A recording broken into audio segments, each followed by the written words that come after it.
Welcome to Mystic Interviews in collaboration with We Value Counseling Sessions. Today I am sitting with a prominent personality, Mrs. Gayatri Mahajan. Mrs. Gayatri Mahajan is a dietitian since past 13 years. She has done her internship from PGI Chandigarh. Hi ma'am, how are you?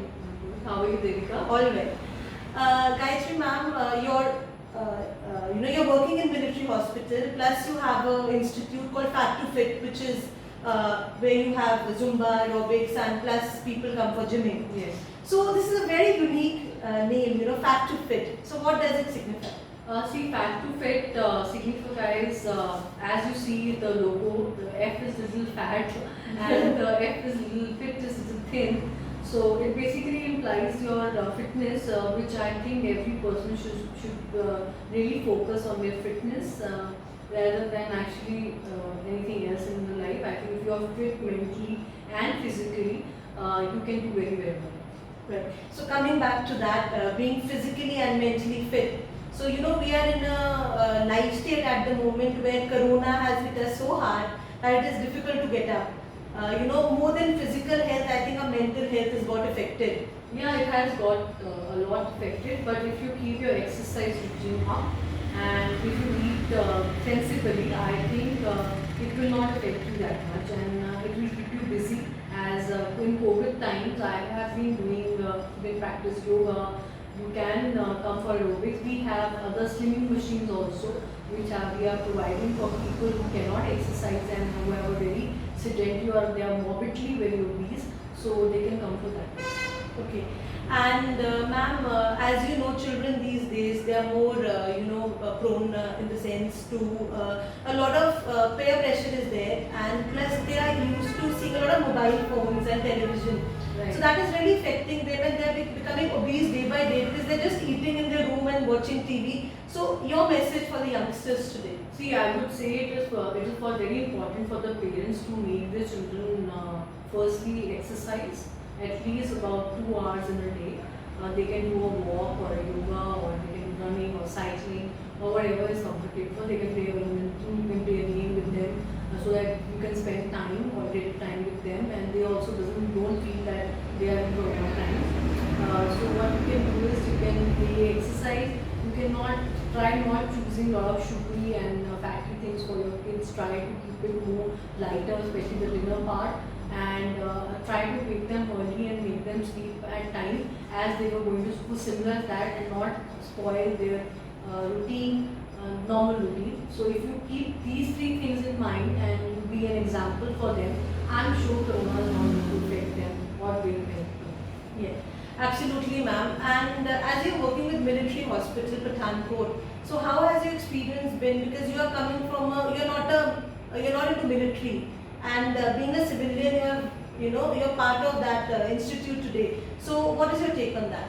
See, they are very, very, I would say they are very good patients because they are very, if you give them a target and you tell them that you have to reach that target in this much of time, they will do it, and they themselves, because they are from different places, right? So you meet so many people, you learn the eating habits they have, and sometimes people, the army people wives, army person wives are very, very conscious, and they're very conscious towards them because their promotion. As you know, Devika, their promotion is dependent upon their health. Where I think in Punjab, police also should do something like that because they have a lot of obesity problems, and the promotion, if you are not healthy and you are not fit, you can't be promoted to your next level. So it is very important for any army person, which I feel there's a lot of discipline they have a lot of commitment, and they have a lot of willpower to do and achieve what they want. Okay. As you mentioned, the army people, they have a lot of, their life is disciplined, their willpower is there, and the fitness is very important to them. Because their promotion is dependent upon that as Absolutely. well. Absolutely. So we as civilians, as a lay person, how can you give 5 tips to everybody who is viewing our show today? Yeah, the first tip is that you should take the first saliva of your mouth in your stomach, and you should start your day with a little bit of warm water or an overnight kept water, maybe a sip of that. Second, and you must take a meal within 45 hours of your wedding, or maybe a soaked almonds, or maybe cranberries, or rather than taking tea and biscuit, it's better to do even a fruit or a coconut water can be taken. So 45 minutes after you should take something. Third, you must exercise every day for at least an hour, which is required by your body. There is nothing extra you are doing. Fourth, you should diet, you should watch your weight, you should maintain a diary or a record of what you are. A lot of people don't weigh themselves. If you weigh yourself regularly, you tend to be a little more conscious, and avoid a lot of white and fatty foods like sugar, maida, and your fatty things like fried foods or bakery stuff can be avoided. Ma'am, as you know, women in today's day and age are suffering with PCOD and PCOS. Yes. And that has become a very basic thing. You know, I think 3 out of 5 women are suffering with this. I remember in UK, 10 years back, 90% women suffered with this. But now in India, I think more than 90% women are suffering. So what is your take on that? Devika, what happens is PCOD is basically a lifestyle problem. If you want, to cure PCOD, you have to diet. You have to stop your outside food, your processed foods. You have to follow an exercise regime. For PCOS, it is a more of a kind of a syndrome thing, which can lead to other problems, and has to be done with the help of gynecologists. It is not only with the dietitian that you can change. So I would just request all the young females that if tomorrow they don't want any problems in their conceptional issues or their family life, they should follow these treatments. Okay. And is PCOS different than PCOD? Yes, it is a syndrome, Okay. and whereas PCOD is a disease which can be changed if you lose weight and you exercise and you stop junk. So are they serious problems? They can be Yes, solved? because they are conception issues. Okay. Both. Tomorrow you can have a conception issue, and it has three hormones going up and down, affects your life mentally also Yes, a lot. yes, absolutely. Like you are a psychologist, so I would just say that these 2 points should be totally washed off or taken care of when you are counseling a person, because it leads to a lot of hormonal disturbances and mental disturbances and can cause depression. Okay.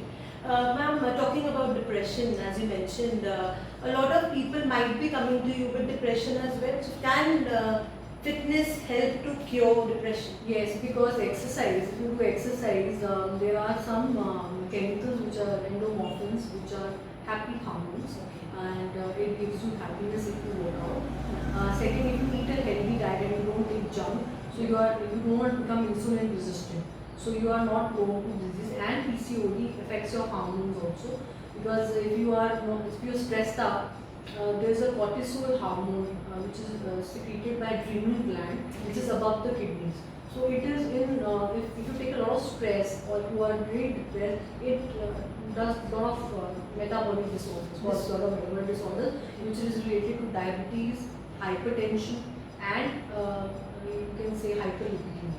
So if you don't take stress, and if you are lead with your practices, with your health, with the psychiatrist maybe, and this can really help. Fitness does definitely help in lowering down the depression also, because good hormones or happy hormones are released once you do exercise or you follow good diet, and if you stop junk, because see, junk affects your gut health a lot. Okay. So if there is a lot of your microorganisms are not good, they can also have a lot of weight issues and mental issues, because their basically intestine has leptin receptors. So leptin is basically a hormone which is responsible for your obesity. So insulin receptors and your leptin receptors are affected by that. So stress and fitness is interlinked. If you are fitter, I think you will have less mental issues. So basically, a healthy mind is good for a healthy body, Absolutely. or vice versa. I would say both go hand in hand. Both go hand in hand. How important is yoga and meditation in our lives? See, you also practice mindfulness. Yes. So it is very, very important, because see, you are breathing in, breathing out. you are controlling and it helps you to control or increase your willpower. So somehow, and they are very good for people who are obese and old, because because of obesity, you've seen there is short of breath. So once you practice yoga, that really helps you. Another thing is the people who is more, say, bedridden or old age, old age, they can't move, or they are arthritis patients. So what can they do? So yoga really helps in that. But definitely there are a lot of asanas which can be done to cure a lot of these. Like there are different asanas for reducing your stomach, your posture, your spine, for your diabetes. So there are a lot of asanas also related to a lot of diseases which they are very good at. People who teach them, and it should be done under a teacher. Okay. Ma'am, how important is sports, or how important are sports in our lives? See, sports is very, very important because it teaches you failures also. Yes. And sportsman spirit. It is very good for children. It utilizes their energy. They have very high energy, increases your metabolic rate. When you get involved in sports, your external thoughts don't come to you, because you are concentrated at taking, maybe suppose badminton, you are taking the shot where to. So for some time you are off your normal routine. So, and plus, like I told you, endomorphins are secreted. One that are called happy hormone that releases your stress also. And for men folk, it is very important to exercise, because they have, I think, a more stressful life. As I won't say they are more prone to stress due to financial issues. They must exercise and must play sports. Ma'am, I would like you to give a message to the aspiring dietitians in 2020 or maybe in future. See, I have worked my way very hard, in spite of being from a very known family also.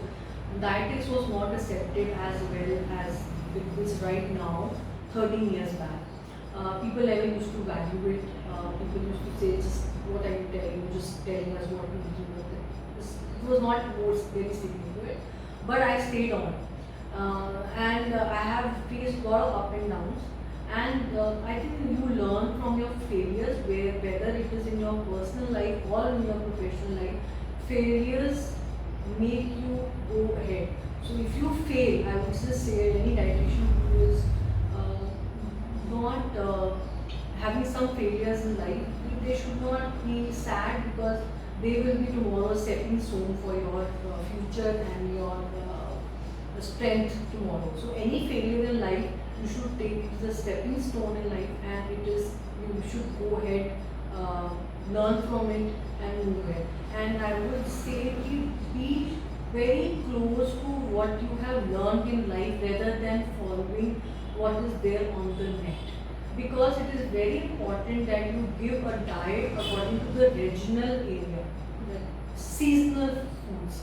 Don't go for earning money or shortcuts or success. Success doesn't come with shortcuts. Success comes with a lot of hard work. Maybe you're not able to see that for somebody, but somebody, whoever is successful in life, has had a lot of hardships to reach there.